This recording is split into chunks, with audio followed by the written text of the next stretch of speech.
सर्वांना नमस्कार। सुवर्णास किचन मध्ये परत एकदा तुमचं सर्वांचं अगदी मनापासून स्वागत। सध्याचा उन्हाळा आहे ना, भयंकर कडक आहे आणि या गरमीच्या वातावरणामध्ये ना आपल्याला असं काहीतरी थंडगार खावंसं वाटतं ना। आणि मार्केटमध्ये जिकडे तिकडे आंबा, चिकू, फ्रूट म्हणजे सर्वच प्रकारचे फ्रूट आलेले आहे। तर आज आपण ना फ्रूट पासून छान असं मस्त टेस्टी आणि थंडगार फ्रूट कस्टर्ड कसं करायचं ते बघणार आहोत। तर चला अधिक वेळ न लावता आपण रेसिपीला सुरुवात करू। पण त्याआधी तुम्ही जर माझ्या चॅनलवर नवीन असाल तर चॅनलला सबस्क्राइब करा, व्हिडिओ संपूर्ण बघा। फ्रूट कस्टर्ड साठी फुल क्रीम दूध लागेल। इथे मी गाईचं 1 लिटर दूध घेतलेलं आहे।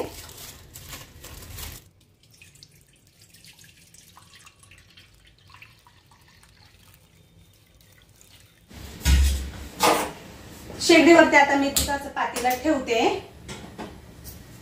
दुधाला उकळी येऊ द्यायची आपल्याला।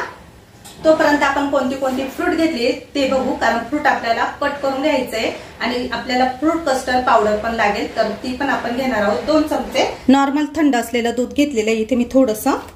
आणि आता ही कस्टर्ड पावडर व्हॅनिला फ्लेवरची, तर आपल्याला ही पावडर वापरायची इथे।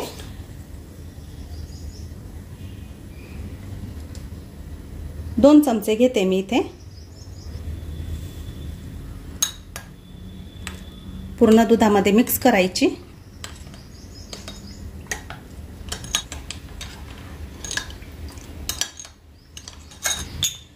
यातच मी आता केशरच्या 7-8 काड्या टाकते, त्यामुळे ना आपल्या फ्रूट कस्टर्डला फ्लेवर खूप छान येईल आणि रंग पण।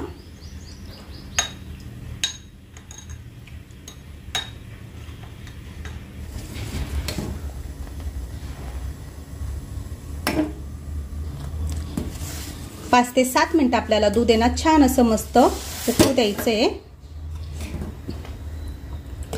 मंद गॅसवरती दूध असं खालीवर करत राहायचं, म्हणजे ते उतू जाणार नाही।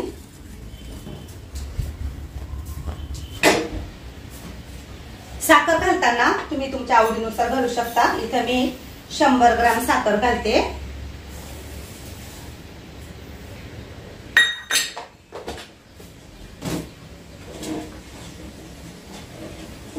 साखर छान अशी थोडीफार वितळू द्यायची।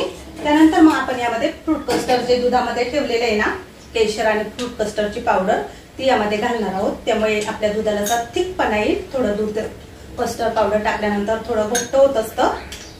आता यामध्ये आपल्याला फ्रूट कस्टर्ड घालायचे।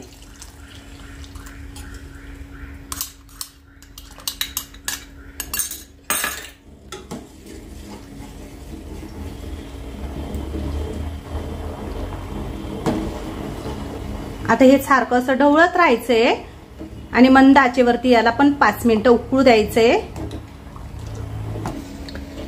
अशा प्रकारे आपलं हे दूध झालेलं आहे। आता आपल्याला याला पूर्णपणे थंड करून घ्यायचंय। थोडंसं भांड्यामध्ये थंडगार पाणी घ्यायचंय आणि यामध्ये आपण आईसचे तुकडे टाकू आणि हे गरम दुधाचं पातेलं आपण यामध्ये ठेवणार आहे। खाली डब्यामध्ये मी थंडगार पाणी ठेवलंय, त्यामध्ये आईसचे तुकडे टाकले, म्हणजे थंड पाण्यामध्ये आपलं हे फ्रूट कस्टर्ड आहे ना थंड होईल।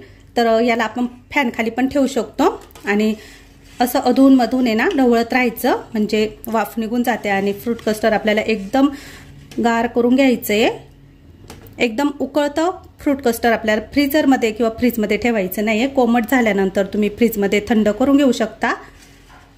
आता आपल्याला हे अर्धा तास असंच ठेवायचंय। त्यानंतर फ्रीजरमध्ये आपण 15-1 मिनिटं ठेवू, एकदम मस्त थंडगार करून घेऊ।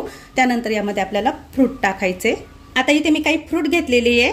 खरबूज, आंबा, डाळिंब, ॲपल आणि चिक्कू, 5 प्रकारची फळं मी इथे घेतली आहे। तुमच्याकडे जी असतील ती घ्या, किंवा मग यामध्ये तुम्ही द्राक्ष, अननस, फणस आणि संत्री हे पण घेऊ शकता, केळी घेऊ शकता। तर मी सर्व फळं काढून घेतलेली आहे। आता आपल्याला याची साल काढून घ्यायची आहे आणि छोटे छोटे काप करायचे। डाळिंबाचे दाणे काढून घ्यायचे, चिक्कूची पण आपण साल काढून घेणार आहोत। सर्व फ्रूट अशा प्रकारे मी बारीक कापून घेतलेले आहे आणि आपलं फ्रूट कस्टर्ड पण छान मस्त थंडगार झालेलं आहे। अर्ध्या तासासाठी मी याला फ्रीजमध्ये ठेवलेलं होतं। फ्रूट कस्टर्ड फ्रीजमध्ये ठेवल्यानंतर मस्त गार होतं। आता यामध्ये आपल्याला फ्रूट टाकायची आहे। आता इथे मी घालते चिक्कू, आंबा, डाळिंबाचे दाणे, खरबूज आवडीनुसार कोणतीही फळं यामध्ये घालू शकतो आपण. त्याचबरोबर ॲपल. तर यामध्ये मी थोडेफार काजू बदाम पण घालते आणि हे छान आता मिक्स करून घ्यायचं आहे. अशा प्रकारे दिसायला एक नंबर छान असं मस्त दिसतंय आपलं फ्रूट कस्टर्ड आणि रेडी झालेलं आहे. मस्त थंडगार झाल्यानंतर हे आपण खाऊ शकतो.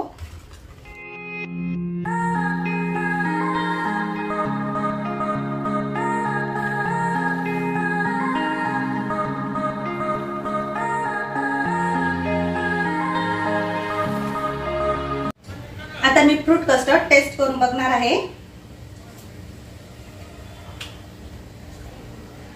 एक नंबर झालेलं आहे. खूप मस्त झालं. आजची आपली ही रेसिपी आवडली असेल तर लाईक करा, शेअर करा. अशाच नवनवीन रेसिपीसह परत भेटू. तोपर्यंत सर्वांना बाय बाय.